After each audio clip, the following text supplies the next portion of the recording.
ఇప్పుడు డ్రగ్స్ వచ్చాయి. 25,000 కేజీల డ్రగ్స్ విశాఖపట్నానికి వచ్చాయి. చేతగాని దద్దమ్మలు నా మీద విమర్శిస్తున్నారు. నేను ఒకటే చెప్తున్నా, నేను సీఎంగా ఉంటే మక్కలు ఇరగ్గొట్టి ఇంపోర్ట్ చేసిన వాడిని, వాడికి సపోర్ట్ చేసిన వాడిని బొక్కలో బారేసేవాడిని. అది తెలుగుదేశం పార్టీ సమర్థత. జగన్మోహన్ రెడ్డి కళ్ళబొల్లి మాటలొద్దు, సమాజాన్ని నాశనం చేసే కార్యక్రమాలు వద్దు. నీ వల్ల జాతి సర్వనాశనం అయిపోతా ఉంది. తెలుగు జాతి విచ్ఛిన్నం అయిపోతా ఉంది. ఒకప్పుడు నేను మన పిల్లల్ని కంప్యూటర్ నేర్పించి, ఐటీ నేర్పించి ప్రపంచం అంతా పంపిస్తే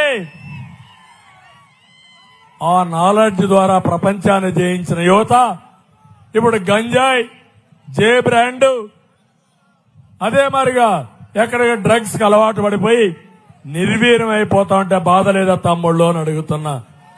అదే నా బాధ, అదే నా ఆవేదన, అదే నా ఆక్రోశం, అదే నా కోపం.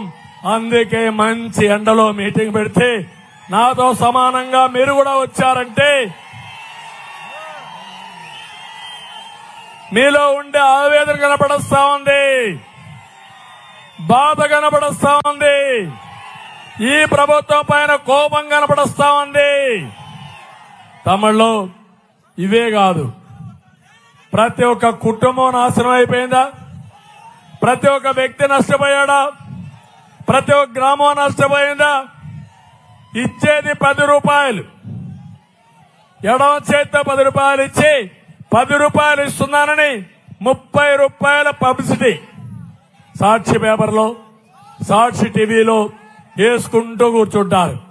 కానీ ఒక్క విషయం చూడండి, మీ దగ్గర నుంచి లాగేసిన డబ్బులు 100 రూపాయలు, ఇచ్చేది 10, దోచేది 100. అవునా కాదా అని మిమ్మల్ని అడుగుతున్నా.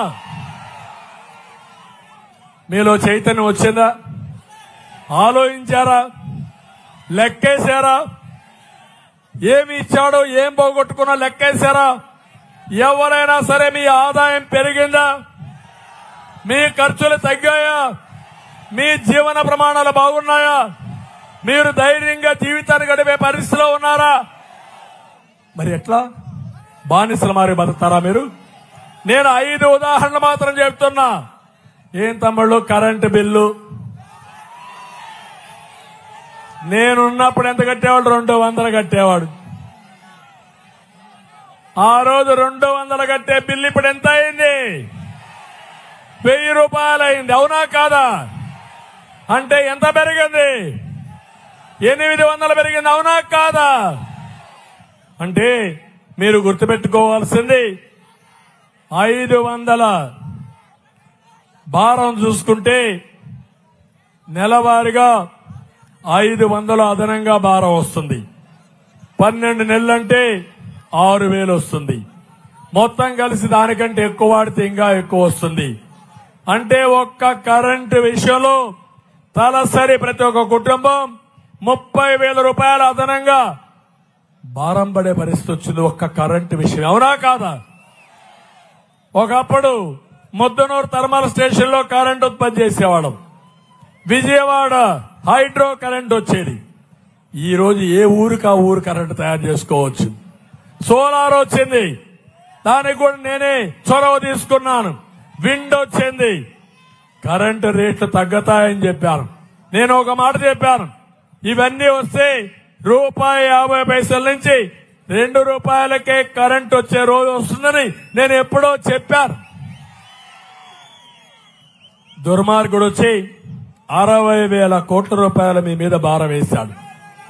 అవినీతి, అసమర్థత, అడుగడుగుల నిర్లక్ష్యం మీ జీవితాలకు శాపంగా మారిపోయింది. ఇప్పుడే చెప్పాం, మందు బాబులు ఎంత పోగొట్టుకుంటున్నారని. 2 కోట్ల